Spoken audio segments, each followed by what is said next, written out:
Diba kanina nakausap natin yung LTFRB partner na nagbigay nga raw sila ng special permits.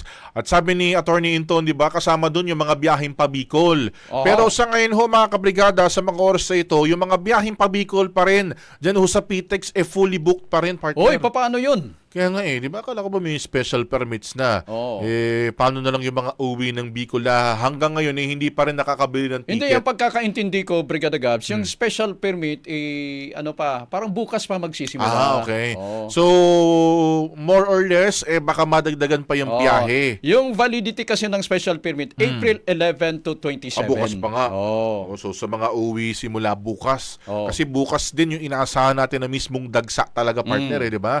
After ng Friday, doon na sila, mag-uuwian na sila. Alamin nga ho natin yung status ng mga biyaheng pabikol dyan po sa PITX.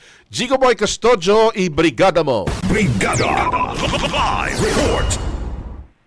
Brigada Gab, fully booked na ang nasa 154 na biyahe sa Parañaque Integrated Terminal Exchange o PITX.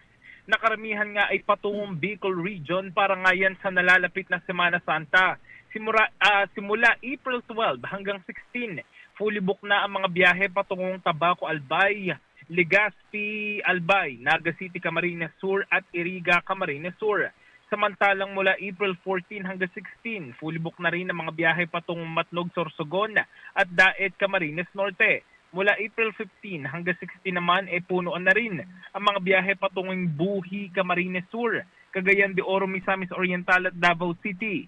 Simula April 16, puno na rin ng mga biyahe patungong Tuguegarao City, Cagayan, Balatan, Camarines Sur, Pio Duran, Albay at Olongapo City. Tinatayang aabot nga sa 2.5 milyong pasahero ang dadigsa sa PITX mula yan kahapon hanggang sa April 23 ayon sa pamunuan ng terminal.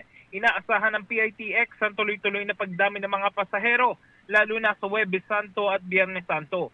Muli naman nagpaalala ang PITX sa mga pasahero na agahan na ang pagbili ng tiket at huwag nang sumabay sa dagsa ng mga tao sa susunod na linggo. Binalaan din nila ang publiko sa mga naglipa ng peking website na nagbibenta ng ticket online. Mas makabubuti raw kung bumili na lang ng ticket sa mismong terminal o sa bus company para safe ang pera at pati na rin ang personal na impormasyon. Brigada Gab and Brigada Ab. So ang assumption natin dyan, Brigada Jigo, na yung fully booked na yan ng mga biyahe, yan yung mga regular na mga bumibiyahe yan. Yung special permit, yun yung, kumbaga, magsusupplement ng biyahe para ma-accommodate yung mga bibiyahe pa sa mga susunod na araw. Tama. Kaya naman na fully book itong biyaheng ito, Brigada Abs, dahil ito naman ay mga nakabook na noong mga nakarang araw pa. Dahil nga sila naman ay ayaw na talaga nilang sumabay dito sa dami nga ng mga pasahero. Dahil siguro medyo nadala na rin kasi gaya nung December, alam naman natin na talagang nagkaubusan ng ticket sa PITX at ilang araw talaga naghintay yung mga tao. So syempre, para hindi na sa talaga maulit ngayong Semana Santa, maaga na talaga silang nag-book ng kanilang mga ticket, Brigada. Sige. Thank you. Maraming salamat in the heart of changing lives. Ako, si Brigada Jigo Custodio ng 105.1 Brigada News of Manila, the Music News Authority.